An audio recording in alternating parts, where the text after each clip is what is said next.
Hey guys, welcome back. Part 4, maybe? I don't know. All right, let's get into this. Travis Scott's chart. Okay, so as you can see, I have his chart pulled up right next to me on the video. Now, the first thing that I need to say about this is that this chart is not accurate, okay? The birth time is a time that I put in, just kind of like based off of my own personal judgment, which is literally just like based off of like my observations of just like his music and like what, the kind of like energy that I get from him, also tied together with this one astrology article that I read online where this astrologist was kind of like arguing her theory or his theory that Travis might be a Cancer ascendant. So that's the only reason I put this time in, but I really feel like I need to make it clear because I don't want to put any like wrong like ideas in anybody's head that this is like accurate or that this is exactly what he is. Okay, I do not know Travis Scott's birth time. I only know his birthday according to whatever is online. Okay, so but my sources stem from the internet. So I just want to kind of like put that right out there right from the very beginning. So I have April 30th, 1991, Houston, Texas, and I set it for 10:42 a.m. so that, we can just put that Cancer on the ascendant, and also because it also puts his moon in Sagittarius. Now, the very first thing that I want to say about the day that Travis Scott was born. The moon was in 2 different zodiac signs, okay? So just kind of like a heads up, if Travis Scott was born between 12 a.m. and 10:41 a.m., his moon was in Scorpio, okay? And it was a waning gibbous, okay? His moon was in Scorpio if he was born between 12 a.m. and 10:41 a.m. If he was born between 12 a.m. and 4:48 a.m., then his moon in Scorpio was in conjunction with Pluto and Scorpio. And if that is the case, it does kind of change things, okay? It does change the dynamic of his like emotions and him kind of like as a person, because it's as somebody who has moon in Scorpio conjunct Pluto and Scorpio, like it's a very powerful and just kind of like tumultuous kind of energy, okay? But if he was born from 10:42 a.m. to 11:59 p.m., then his moon is in Sagittarius, okay? And I am leaning more towards the fact that his moon is in Sagittarius, especially just because, like, it would, according to just kind of like the general impression that he kind of gives off, aside from, his fame and his career status and just generally his like,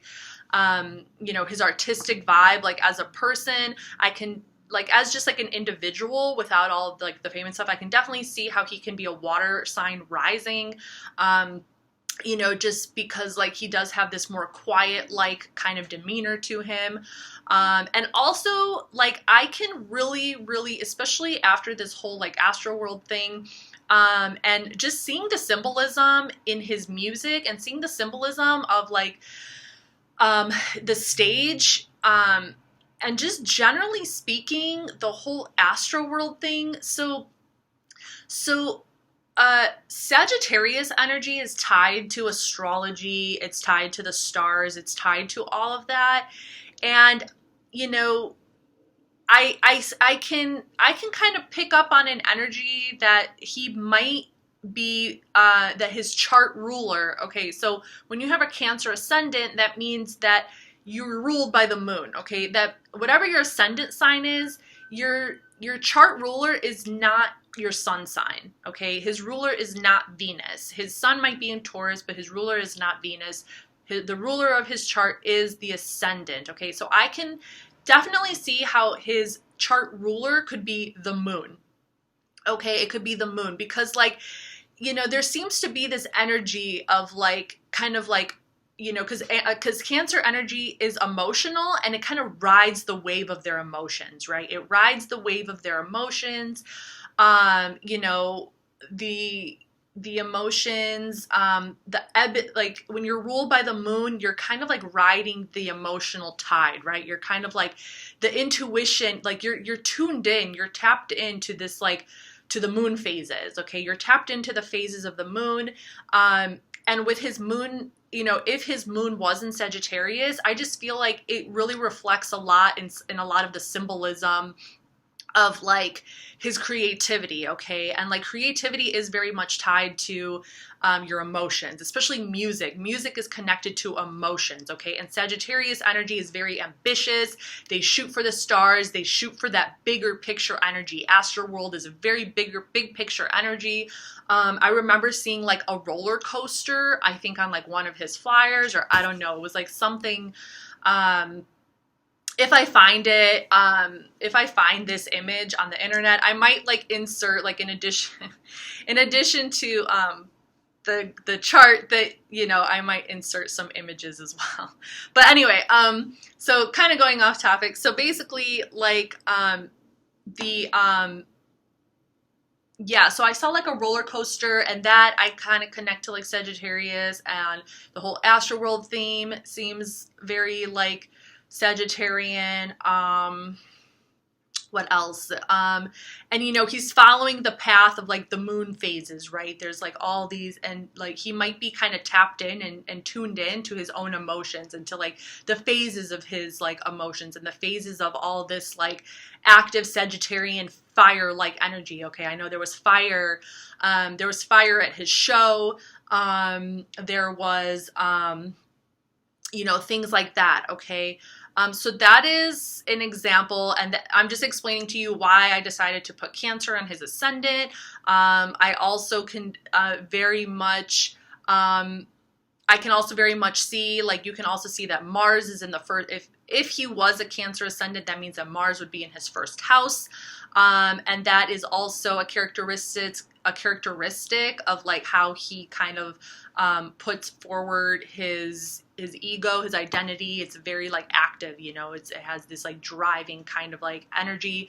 Mars in the first house is very willful. The will is very strong. The determination is very strong. Action, aggression is very strong, okay, which we can see with him as well. So just right off the bat, this is not, you know, by any means like this might be totally wrong. So when we're taking a look at this chart over here, like we're really, and as I just kind of get into some of the things that I want to talk about with his chart, I'm not going to talk about the houses at all, because the main thing that your time of birth is going to solidify is your ascendant, your moon, of course, whether there was other planets transiting into another sign on that day, but I checked and no other planet except for the moon was transiting from one sign to another on the day of his birth. So everything else as far as the planets is accurate. Sun is in Taurus. So it's like no matter what time of day, what time he was born on this day, everything else as far as the planets and the sign is correct. It might be off by like a degree or something, but we're not going to get into the degrees too much. And the other thing that is not, that is most likely not correct or might not be correct is the house that it's in. Okay, so the time of your birth also controls the houses, the areas of life that these planets and signs are actually falling in. So the only things that I'm actually going to analyze for you guys today is some of the major astrological configurations that are going to be there no matter what time he was born. Okay, so those are solidified. Okay. So that I'm going to more get into the things that are like solidified, you know, or that are going to be there no matter what. Okay. So I just wanted to give you like, so just one other thing to consider that I found like just like so crazy, is that remember when I was doing the Astroworld natal chart, and I was like, remember the moon, guys, remember the moon. So on the day of the Astroworld tragedy, the moon on that day started off in Scorpio and it ended in Sagittarius. On the day of Travis's birth, the moon started in Scorpio and ended in Sagittarius. So that's synchronistic, okay? So there's synchronicity going on there. Okay, so let's just kind of break down the planets and the signs. So Sun in Taurus, okay, That's definitive. We have Mercury in Aries. Okay, so the planet of communication is in the sign of war, and like Aries is about it's ruled by Mars, so aggression and also creativity, and just kind of like it's usually symbolizes and signifies like an internal war as well. Sun in Taurus, so his ego, his identity is very much connected to his sense of security, his sense of stability, the ability to create long-term success over time, and a long-term stability. It also has to do with his pleasure principles. It has to do with like Taurus rules the voice, so that is also an indication of his artistry and the fact that he's a singer, he's a rapper. And then with that Mercury in Taurus, like the manner in which he raps, the manner of his music is like more aggressive. It's more, it kind of has this more kind of aggressive kind of nature to it. Okay, and like I said, Taurus also has to do with the pleasure principles, so indulgence, okay, indulging in your senses, indulging in like, it's about feeling good, it's about feeling like immersing yourself, your body and your senses in your environment, enjoying things in life, whether it's like anything that's pleasurable, so whether it's like partying or having fun or just or traveling, anything pleasurable.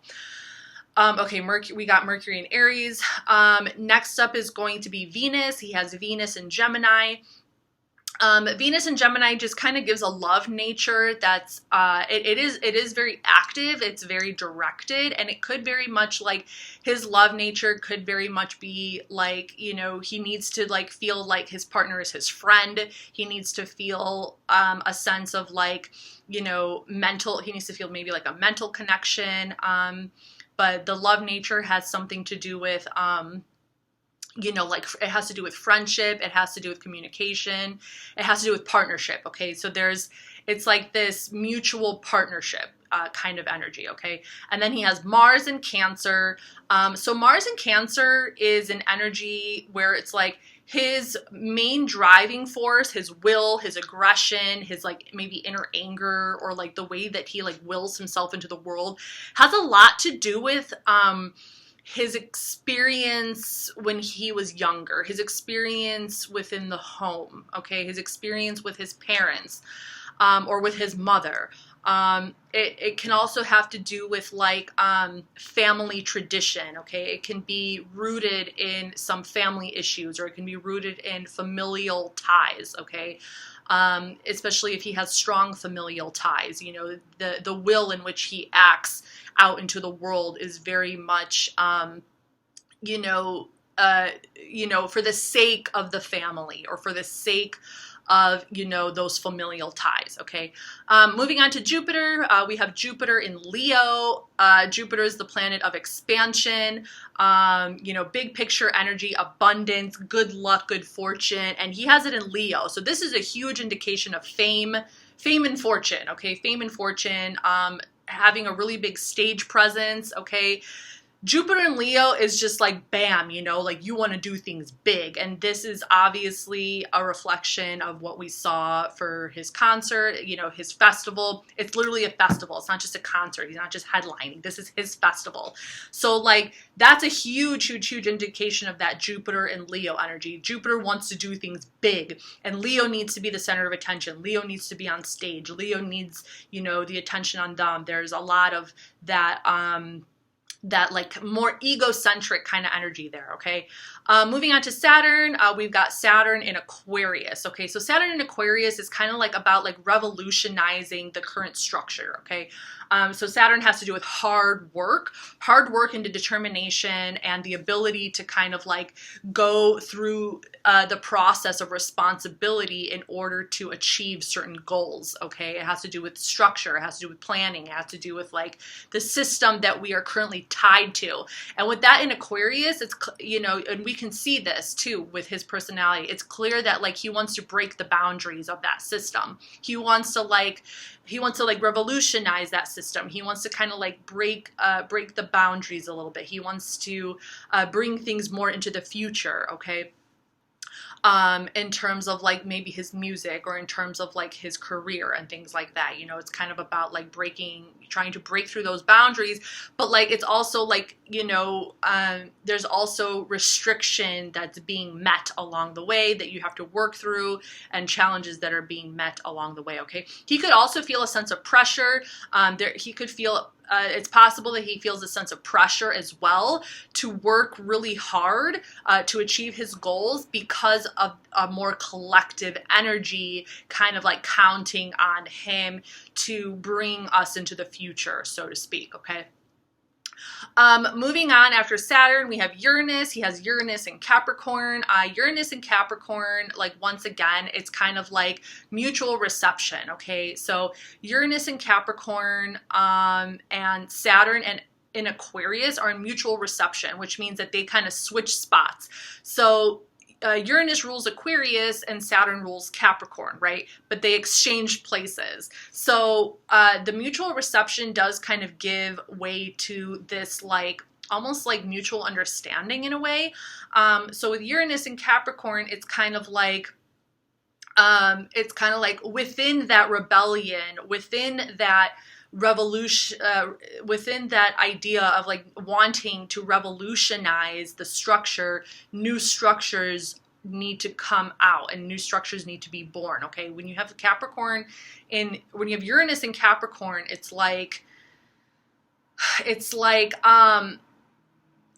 pushing those boundaries and then creating in order to create a new system. Okay, it's like this mutual exchange. Okay, and then we have Neptune in Capricorn. Neptune in Capricorn is going to be like you know, you have these big picture visions. Okay, it's about having these visions for these like creative visions, and these very creative, imaginative kind of visions, but in a concrete way, okay? In a way that can actually be expressed in the material world and can actually be expressed structurally, okay? And then we have Pluto, okay? Pluto and Scorpio. Pluto and Scorpio is in its home, okay? Pluto and Scorpio go together. Pluto rules Scorpio, Scorpio and Pluto. Okay, they're bam, okay?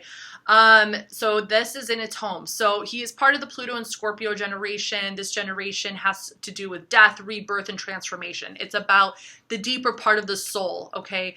It's about the deeper parts of ourselves that need to kind of like come up into awareness, okay? It's this is an unconscious energy. Pluto is an unconscious energy that we are being driven by on a soul level, and most likely are not completely even aware of. Okay, we are not even completely aware of that power dynamic. Okay, Pluto also deals with power struggle, the power struggle. Okay, and when you have Pluto and Scorpio, the power struggle over here takes place on a very, very, very deep level, especially because throughout your whole life, you usually have this deeper, you usually feel like power is constantly being taken away from you, like you are not in power. And it's like the mission for Pluto and Scorpio, for people who are born under this generation, is to claim their own power.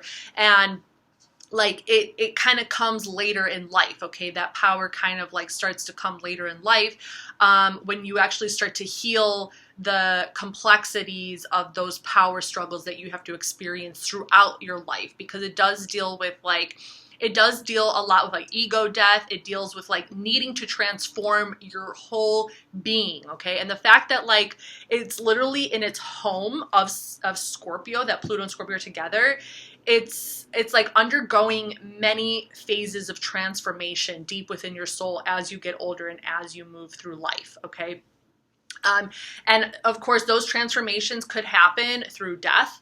Okay, so, you know, in this case, you know, the Astroworld Festival tragedy, you know, this is definitely an indication of like the fact that like Travis is undergoing some inner probably like transformation because of this, where he might need to accept the inner power within, the power that he has within himself, and then he has to decide how he's actually going to like communicate and channel that power, perhaps like in a way that doesn't cause things like this to happen, or you know, so it can channel itself and it can take many, many different forms. A lot of it also has to do with like certain aspects that are in the chart, okay? And Pluto is actually part of a major configuration in his chart, and we're going to get into that.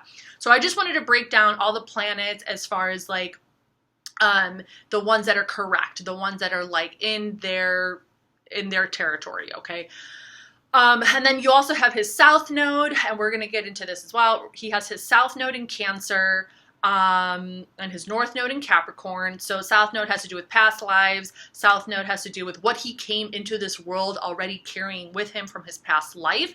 And he has Chiron in Cancer, and south node and Chiron are conjunct. This is super significant as well, and I will get into that a little bit more as the video goes on. Chiron is the wounded healer. It has to do with past trauma, and it has to do with deep, deep, deep wounds that we had to deal with either as children, or something happened in our lives that created a deep wound, and then we have to heal it as time goes on. We have to figure out how to heal it, and usually that healing comes from helping other people. It comes from like sharing your experience with other people, and then it helps other people heal, okay? North node is in Capricorn, okay? So part of his destiny and his challenge it does have to do with structural it has to do with his career, his destiny, and his challenge. Has to do with like the way that his career is going to be structured, the way that he creates this structure for himself as time goes on, okay? This, in terms of his career, his social status, okay? His social status, his career, it's kind of in question right now. It's kind of in question, okay? So it's like, you know, what will come of this? That is part of his challenge, and it is part of his destiny of what is to become of his career, okay? Okay, so now breaking all that down, we're going to just start with like, you know, so I'm really just going to get into the major configurations over here, okay? And the major configurations is pretty much the T-square. Remember I mentioned the T-square in the last video, where two planets are in opposition to each other, 150 degrees apart, and those same two planets are forming a like triangle with a third planet, and that third planet is the focal point, and those two planets are squaring that third planet. So Travis Scott like has, you could say that he has 3 T-squares, but considering the fact that like that those T-squares were broken up, and they're actually the planets that are opposing each other are actually in conjunction with one another, and I'll explain that to you how that looks. Because they're in conjunction to one another, I'm going to treat that as one T-square. It's one very intense T-square. So we're going to say that he has 2 T-squares. There is one website that is saying like, oh, he has 3 T-squares. But because it's also condensed, because the energy, because there are stelliums. So one of the T-squares includes his Mercury in Aries, which is the focal point. So Mercury in Aries is the focal point of the T-square. And then the energies that are in opposition are part of a stellium. And a stellium is when you have like, and we're going to include the nodes in this. A stellium is when you have 3 or more planets or 3 or more astrological bodies grouped together, and they're within an 8-degree orb, okay? So I don't know if you can make out where Mercury in Aries is. When you're looking at the chart, you'll find it in the 10th house. But remember, we're not reading the houses. We're not reading the houses. I just want to show you where it is. So Mercury is in Aries. It's in the 10th house, and it's the focal point. And when you like follow the square, when you follow the red lines, you see that one of them goes down into the first house. One side enters the first house where you have a Cancer stellium, you have Mars in Cancer, you have the South Node in Cancer, and you have Chiron in Cancer. And they're all in conjunction with one another, and they're all squaring Mercury in Aries. On the other side of that configuration, you have the North Node, it's in the 7th house, you have the North Node in Capricorn, you have Neptune in Capricorn, and you have Uranus in Capricorn, and they are in conjunction with one another within the 8-degree orb, and they are all squaring that Mercury in Mars, okay? And then you have those two stellium configurations opposing each other in the first house and in the seventh house. So like, woo, it's like, what on earth is going on here, right? Okay, so I mentioned before, a T-square, it's like really powerful shit, you guys. Like a T-square creates this like energy that is like just constantly needs to be in, the individual like constantly needs to be in action. This energy kind of like pushes them, and a lot of the times people are not even conscious of it.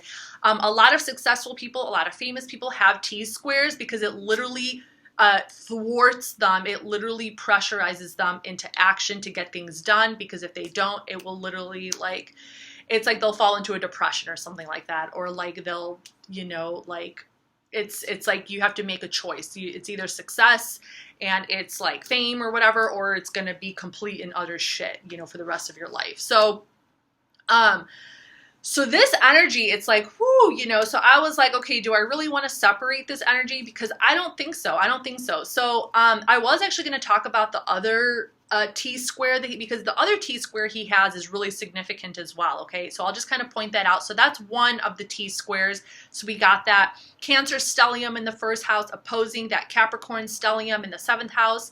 And they are both squaring the Mercury in Aries, and that is the focal point. So all that energy is going towards Mercury. That can definitely explain, you know, why like he's an artist and why he needs to like, you know, channel a lot of this energy through his music, through his communication, you know, through this like, and it's really like driving that aggressive Aries type of energy. Aries is the god of war, okay? It's driving these energies, these opposing energies are driving that action of like vocalizing, you know, what you're feeling, or vocalizing, you know, or trying to vocalize, trying to express, trying to communicate, whatever the heck is going on inside you, because it's like this war, okay? It is like a cosmic war. It's like there's a war going on inside you, and it's like, what the hell is this, okay? So that is one of the T-squares. And then, I'll kind of pinpoint the other T-square, and then we're going to get into the breakdown of what it means, okay? So the other T-square, also super significant, it's going to be the Sun in Taurus, Jupiter in Leo, and Saturn in Aquarius, okay? So with this T-square, if you can find the Sun in Taurus, it's in the 11th house. The Sun in Taurus is the apex, okay? So literally him, his ego, his identity, his who he is, you know, that is the apex point, okay? And it's in Taurus, which represents like, so his need for long-term stability, his need for security, his need to like develop his like career, and just sense of like stability, comfort, security over time, okay? So this is like his main ego identity like drive, right? The two planets that are opposing each other and squaring his Sun in Taurus, we have Jupiter in Leo. So remember, Jupiter in Leo, those big picture visions, you know, the stage, being on stage, so fame. So we can just say it's basically like his fame, okay? His fame, his bigger ideas, you know, his bigger visions, things like that, his popularity, you know, his like center stage kind of personality, his like larger than life kind of personality. And it's in opposition with Saturn in Aquarius, okay? So there is this like battle, there's this war back and forth perhaps between like his desire, his like bigger visions and bigger picture kind of ideas to want to like bring that into the center, and it's opposing the need to like,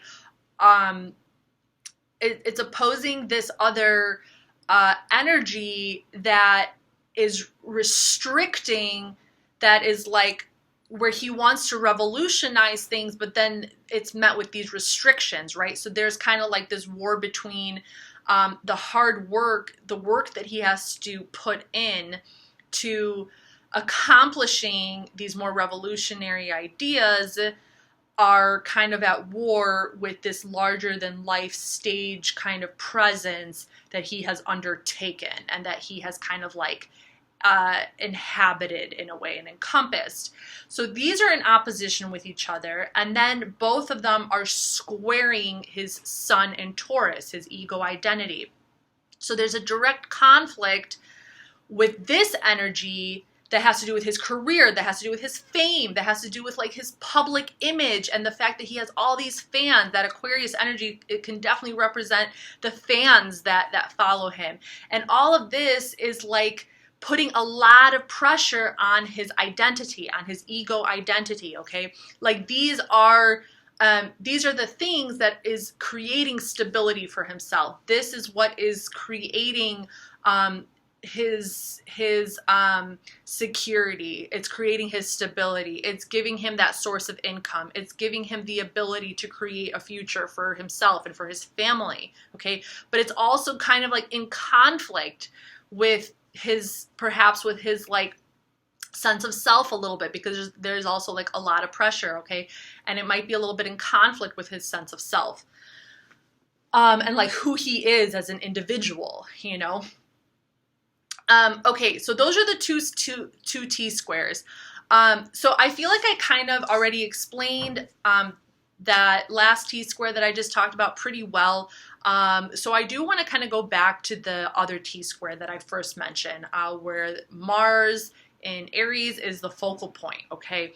This is really, really interesting. The other one I feel is more obvious, okay? I feel like the one where the sun is in Taurus as the focal point, and then you have Jupiter in Leo, his fame, right? His fortune, and then you have Saturn Aquarius, the fact that he has to work hard. He has to continue to work hard, you know, especially because he might feel that pressure also like through his fans and things like that, okay? And also the people that are around him, okay? There's probably a lot of pressure around him as well, for him to figure out how to make these more futuristic, revolutionary kind of ideas actually like work within the system that we have. So I feel like that's a little bit more obvious. So, okay, so we're going to leave that T-square alone. Also very big, very powerful. Like I mentioned before, successful people, powerful people have T-squares in their chart. I know Kylie has a T-square in her chart. Kylie also has a Scorpio moon. She was born on the blood moon, okay, which is a Scorpio moon. But anyway, we're not going to get into Kylie. I just thought I'd throw that out there. Going back to the other T-square, the one that has those stelliums. It's like, what is going on there? And it's so interesting. It's actually really, really, really interesting, okay? Like this Cancer vibe that he's got going on is really interesting. So this is how I interpret this. It's like, when we're talking about the South Node, and I'm going to use the South Node as kind of like our main discussion point over here. The South Node is this past life. It's kind of like when you are born into this world, you're born into this world already kind of knowing certain things, right? Like it's things that were kind of given to you from your ancestors, okay? It's like this ancestral code, so to speak. It's like this past life kind of ancestral heritage, traditional kind of code that you're born with. And that you kind of carry with you throughout your life, and that you already know. You already understand it, okay, on a deeper level. Like this is the part of you that already came into this world like with wisdom in regards to a very specific topic, depending on your ancestors and what they might have gone through in their life, okay? So this is like past life stuff. This is carrying with you the wisdom of like past life, okay? The North Node has to do with your destiny and your challenge. It's something that you actually have to like overcome in this lifetime. It's things that you don't completely know how to do. It's things that you have to learn how to do. It's a part of you that might be it's like kind of foreign to you. So you have to go through the lessons. You have to go through the lessons in your life in order to reach this destiny, so that you can be a more balanced human being, okay? It's almost like even when you look at that first house and the seventh house, it looks like this teetering, right? It looks like some kind of teetering energy between those three main characters there.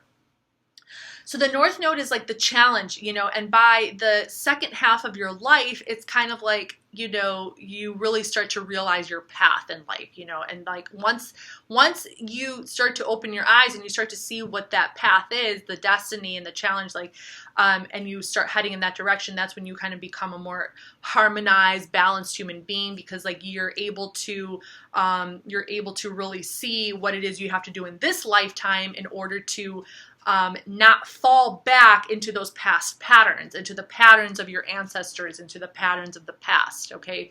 So it's kind of like taking on this lesson, taking on this great big lesson and challenge so that you can fulfill your destiny, okay? Woo, that's a mouthful. Okay, so now Travis Scott's South Node is in Cancer. This has everything to do with family. This has everything to do with heritage. It has a lot to do with, and the fact that he has Chiron in Cancer, which is the wounded healer, in conjunction with his South Node, he carried with him in this lifetime a lot of ancestral trauma and pain from past lives, okay? The trauma and the pain of like, you know, perhaps like, you know, experiencing a system that's very difficult, that is not set up perhaps for their benefit. It's a very, you know, a very difficult system that has not always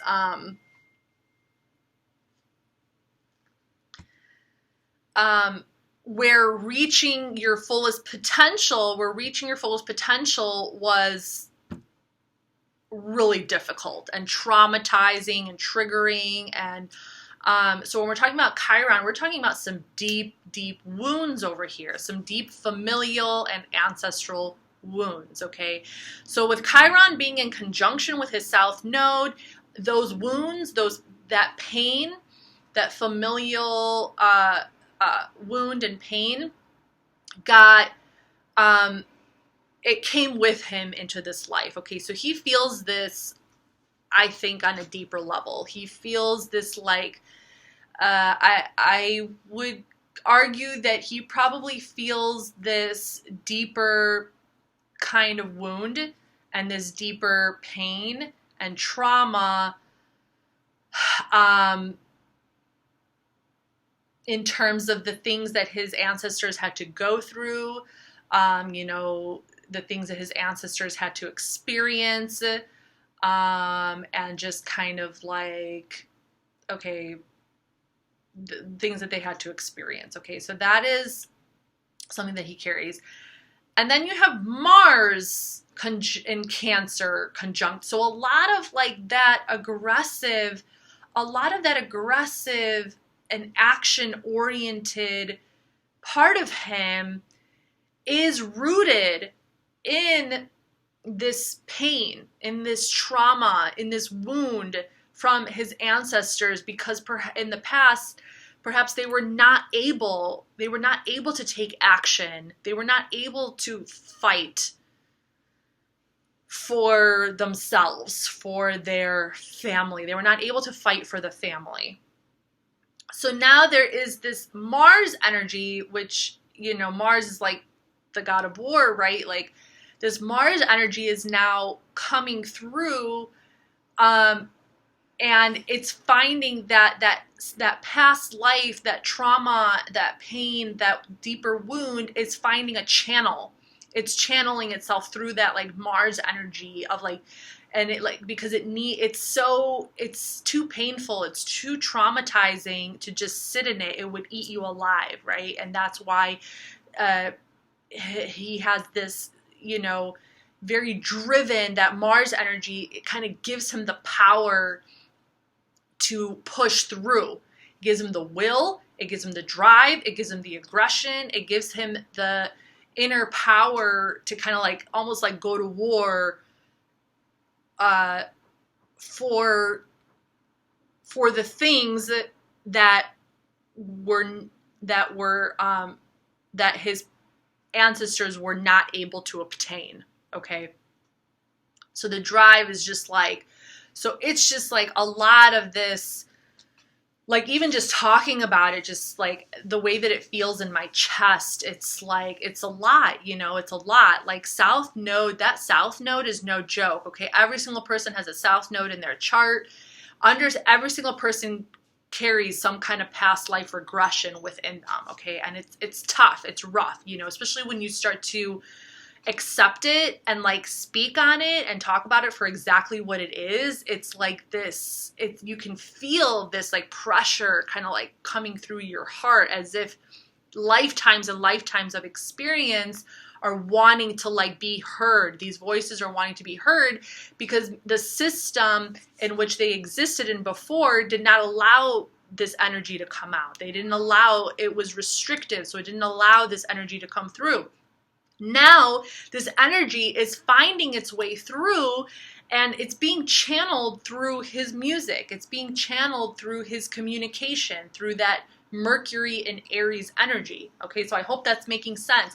So his voice, his communication, all that, it's coming through in that Aries kind of way, in that like, you know, creative, through creativity, through aggression, through, you know, that determination and that willful kind of energy. Woo, you guys, okay? So like this energy, you have to just know how energy works, okay? When energy that is stored within us, whether it's buried or repressed or unconscious, when it is unable to find its true voice and it's unable to find its true voice within something, it has to find a channel. It has to find something in order to express itself. So in this case, it's finding its expression through music. It's finding its expression through communication, through his lyrics. The aggression, there's like this war that's going on. You can say it's like a cosmic war, okay? It's an internal war. It's a struggle that goes on within the human being due to circumstances of the past, okay?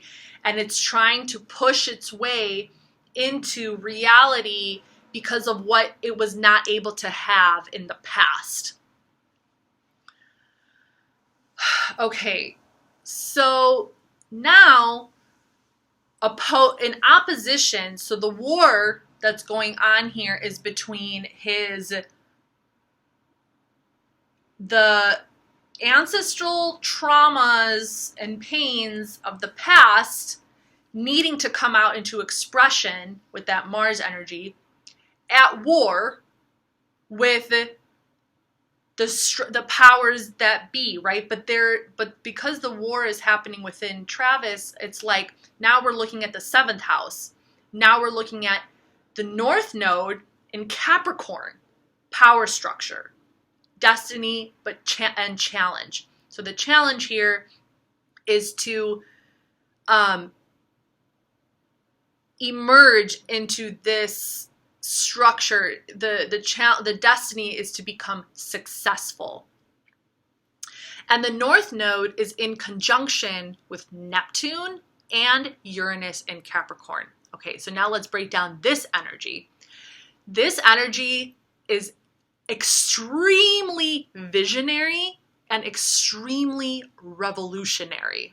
Okay, extremely. This dynamic right here is exactly what you see with the whole dystopian, like, so he has a new album coming out, right? I mean, we have to see how this story is going to unfold. We have to see what is to come, what's going to happen. But he has some album, right? He made an album that's supposed to come out. I think it's called Utopia, right? Utopia. But the Astroworld concert had like a tabloid. The promotion for the Astroworld concert that happened November 5th was talking about like the true dystopia is here. So it's like it's like opening up this portal. It's almost like, and I honestly, like, I think that he's just tuned in somehow creatively, he's just kind of tapped in to the energy that's going on within him. But I don't think that he knows necessarily what it means. I don't think he knows the deeper implications of what's going on here. Okay. But there's a portal that kind of opened up over here. Okay. There's this portal that kind of opened up between the past and the future. It's a portal between the past and the future. And it's kind of like this unconscious opening that can allow transformation to happen between the past and the future through the present moment. It's so hard to explain this, okay? But going back to that stellium in the 7th house, the destiny is a vision. It's a revolutionary vision of the future. And it's a successful vision, revolutionary vision of the future. That is the best sentence to explain those exact symbols and that exact energy in that exact way. Minus the 7th house, remember? We're not looking at the 7th house, just the energy.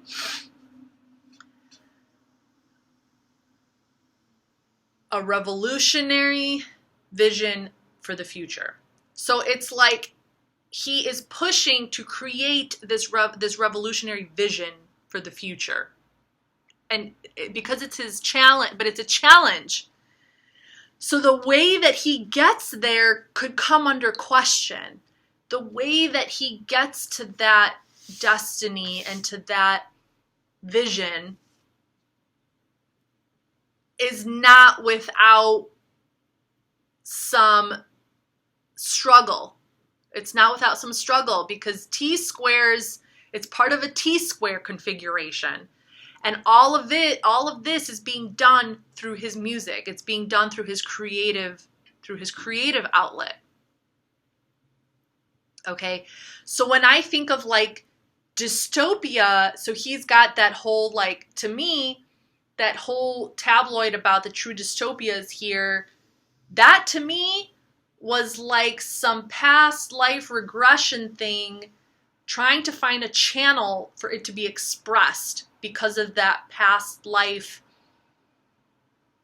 experience with his ancestors and that past life energy of pain and trauma and wound and that Mars energy, that aggressive warlike energy.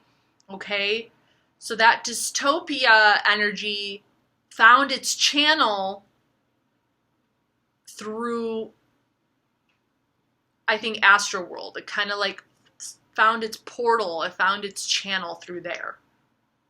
Because when things are not expressed, when the truth, when you understand it, if Travis Scott understood this, and he understood, just generally speaking, I'm not saying if he understood all of this, but generally speaking, if he understood kind of the deeper implications of this energy and how energy works,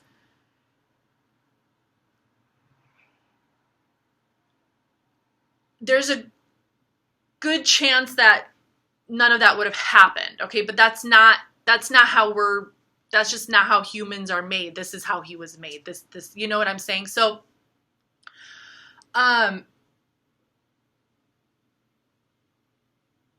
so that was like the past, kind of like this, you know, this deeper, like this was almost like, and it's interesting how some people on YouTube kind of called it like a ritual or a sacrifice.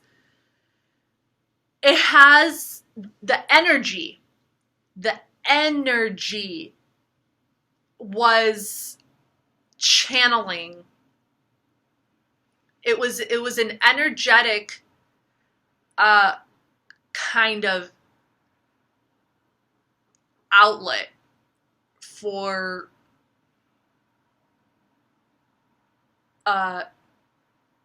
the past, and for perhaps the inability for his ancestors or the past to fight for their own voice. Now, there is a theory that I have. Okay, I do have a theory. You can take it or leave it. Totally up to you. But like, when I don't know the history of Travis's I'm not going to get into that. I don't know. I have no idea. But just generally speaking,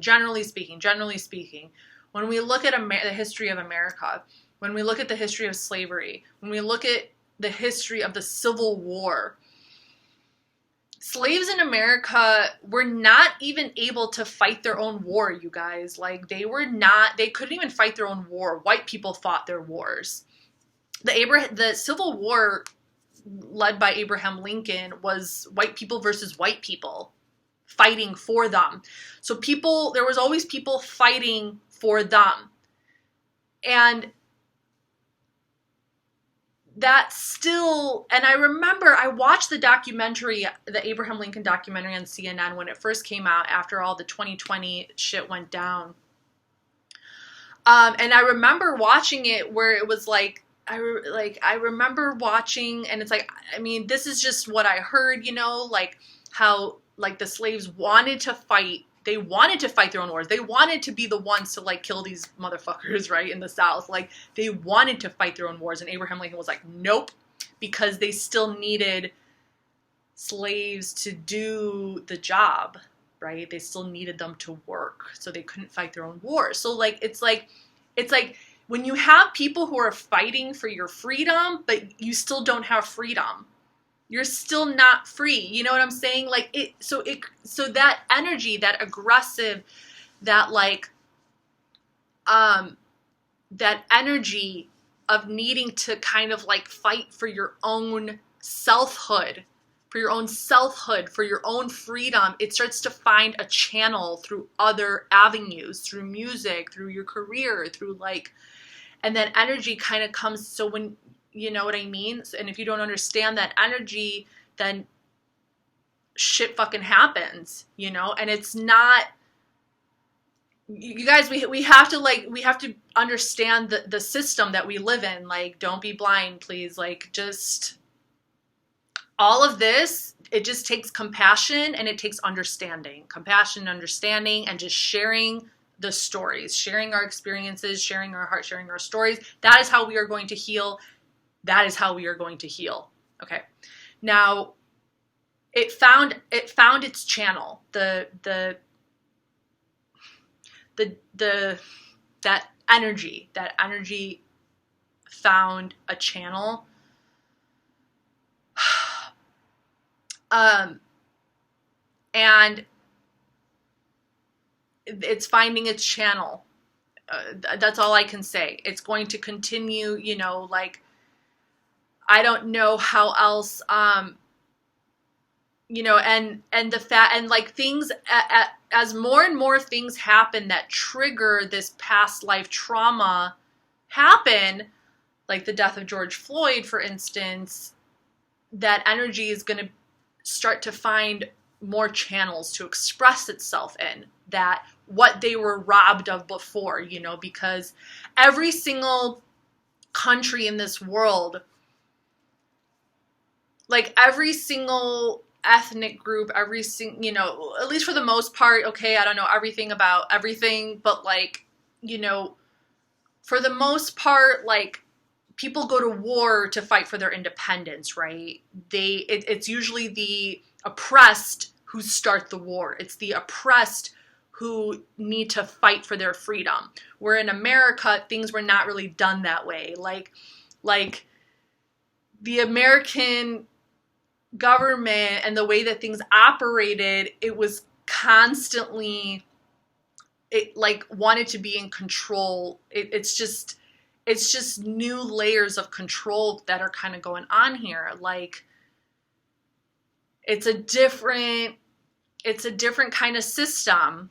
Okay, I don't know, maybe I'll do a whole video on it one day as far as like the, you know, how much the American government and just the way that it operates, the way that it has set itself up, especially when it comes to like revolution. It's almost like currently it's set up in a way where like democracy is trying to be the voice of the revolutionaries so that it can keep its power. It's just a way to keep its power, okay? When the rebels and the revolutions start to happen, when people when they see that people want to fight the system, it's like becoming part of that fight just so it can keep its own power. That's tricky, you guys. I don't know. I think when Pluto enters Aquarius, we're gonna start to see like that shit become more like like not like we know what you're doing now. But so it's, you know, and then with everything that happened in 2020, it makes perfect sense to me. Like after the great Saturn Jupiter conjunction in Aquarius, like it just makes perfect sense that like this anger, this deeper anger, and this deeper need to fight for oneself, to fight for one's own voice, to fight for one's own, because like the system has always been set up in a way where they will take advantage of even the people who like they somehow, you know, the system is kind of like, because the system is like about freedom, right? This land was founded on freedom. So if it's founded on freedom, that means that it's going to encourage the expression of freedom, which means that those in power stay in power. Do you see what I'm saying? It's like, it's a very complex, it's a paradox, okay? It's a fucking paradox. This country is a fucking paradox. But that need for humanity, that inner deeper need for a human being to fight for their own cause, finds its channel, because it's like you still kind of get this feeling like you're being lied to. You still kind of you're still picking up on this vibe and on this energy like you're being lied to, or you're being manipulated, like you're being manipulated. So it's a very fucking weird ass situation. Okay, yeah, so like that's the dystopia, and then he's got the album Utopia, right? Utopia. And to me, Utopia is bam.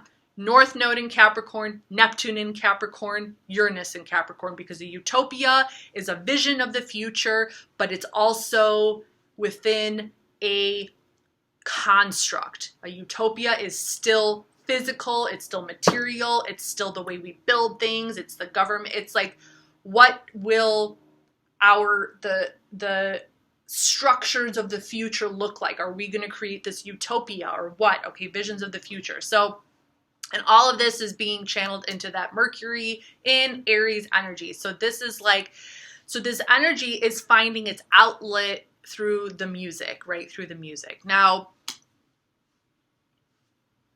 what are we on? 58 minutes? All right, that's fine. Okay. Woo, you guys, shit. Okay. Another thing, okay, so let's get into the yads. Okay, so remember in the last video, I was talking about the finger of God. We had a finger of God on the Astroworld Fest chart, and the finger of God, like, this is kind of crazy too. So here's another lineup. The finger of God in Astroworld had the North Node as the apex point in Gemini, with the two in conjunct planets being Venus and Mercury. Venus and Mercury were in sextile and in conjunct with the apex of the North Node. Travis Scott has a yod that also has Venus and Mercury in sextile with a third apex planet. But it's not the North Node. It's Pluto. It's fucking Pluto in Scorpio. Death, rebirth, all of that. This was, guys, it was just fated, okay? Like, it was just fated. Like, it was just, I don't know, like, I know that people want to hear, like, I don't really know what the heck people want to hear. I don't know what people want to hear, but the astrology is there, okay? It's like, and once something happens, that's it. It happened. It's been written. It's been written, okay? It's like, all you can do now is learn the lesson. All you can do now is learn the lesson. That's it. Once something happens, it happens. Oh, crap. I should have known. Shit. Okay, sorry. Okay, so he has two finger of gods. He has two, and it's like, yeah, so that's how it looks. The finger of God. He has two. Okay. So the first one, he's got Pluto in Scorpio as the apex.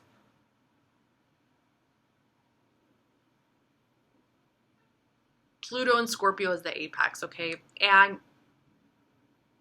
I mean, it's just,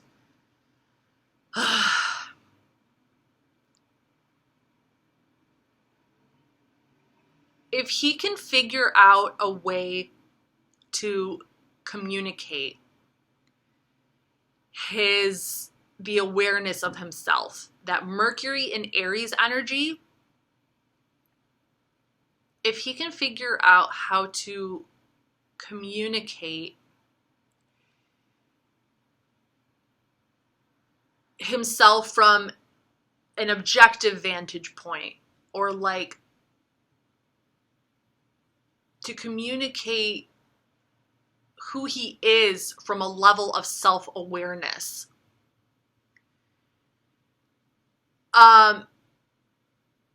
and express his love from a level of understanding that we're all brothers and sisters, that we have to take care of each other and our community. And if he's able to address this awareness through that deeper Pluto and Scorpio, that deeper kind of like, you know, by perhaps bringing up the situation that happened in Astroworld, by bringing that up in a way that becomes a catalyst for healing, then he will, I think, that is when he will be able to heal himself. And I think that he will be able to step more into God's path, so to speak. Like, he will be able to, if he can address this energy, this energy of what happened at Astroworld, if he can kind of address that energy to himself first, and then maybe to the public. I don't know if he'll go that far. I don't know. But if he can address that energy somehow, he will be in like, he will be like in God's favor, so to speak. I don't know if that's making sense. Like, he will then be walking the path of God and spirituality by being able to address it. And it will heal, it will help to heal the situation, and it will also help for him to understand his own demons, or his own like energy, and the channels that those energies are choosing to come through and to show themselves through. So I hope that's making sense. I hope that's making sense. Another yad or finger of God is with Venus in Gemini as the apex, as the focal point. And Venus in Gemini is in conjunct to the North Node in Capricorn and in conjunct to Pluto in Scorpio. So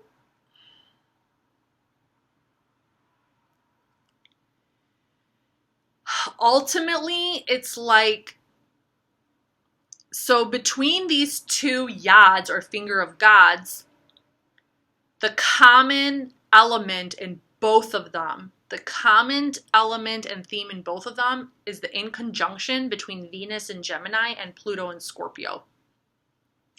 This somehow needs to be reconciled. I think it needs to be reconciled through perhaps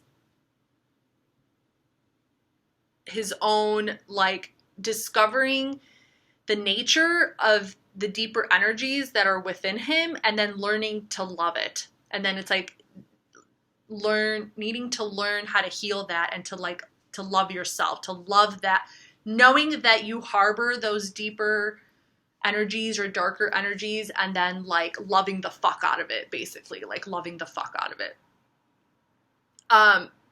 And that is the only way that it can be kind of brought into the light. And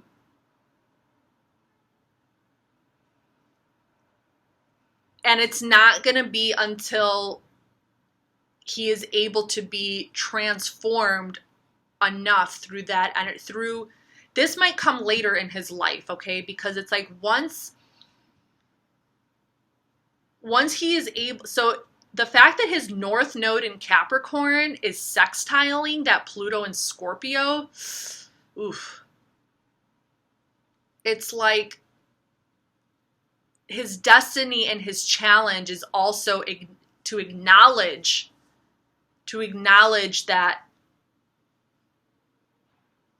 that realm exists within him, that realm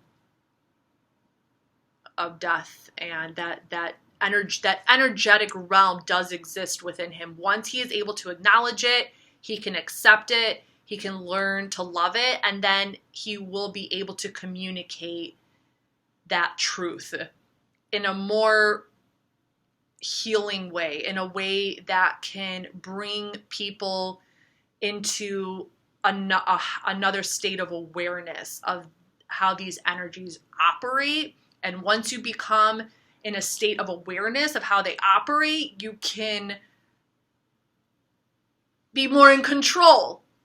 Whoever you are, you become more in control. Gosh, I hope this is making sense. Oh my God, please God, I hope that y'all are picking up on what I'm putting down over here, because like these energies, it's I just feel like it's so important to understand how energy works, especially if you are repressing energy. Like if you're keeping shit in, if you're burying shit, that will spill over. It will create things in your life that you probably do not want to fuck with, that you don't really want to be going through. Like, who wants to go through this? Like, anyone who's like, oh, this was planned, this was a sacrifice, this was ritual. Why? So Travis Scott is famous. He's fucking famous. He's got millions of dollars. Why would someone who's famous and has millions of dollars want to go through this mess of like, how many lawsuits does he have? How many freaking lawsuits does he have? Who wants to go through that? Who wants to go through that? Nobody wants to go through that, guys. This was not planned. This was energy. And the people who were like, oh, energy harvesting. I still think that we're not really looking at the practicals here. We're not going deep enough, you guys. We're not going deep enough. This was energy, expulsion. It was release, okay? I would say that this was the release of energy. An opportunity came up, which was the Travis Scott concert. The Travis Scott concert was an opportunity to release energy, And it came out in ugly ways. It came through aggression. It came through repressed emotions, past life regression, repressed anger, repressed trauma, repressed pain on all sides of the spectrum. The people in the crowd, Travis on stage, it was feeding, they were feeding off one another. Okay, it found a channel. It found a channel from both ends. He was able to create that channel, I don't know, the portal, see you on the other side. He created the channel, and the channel found a fucking way through. It found a way to come into realization, okay? I guess you can say a portal was opened.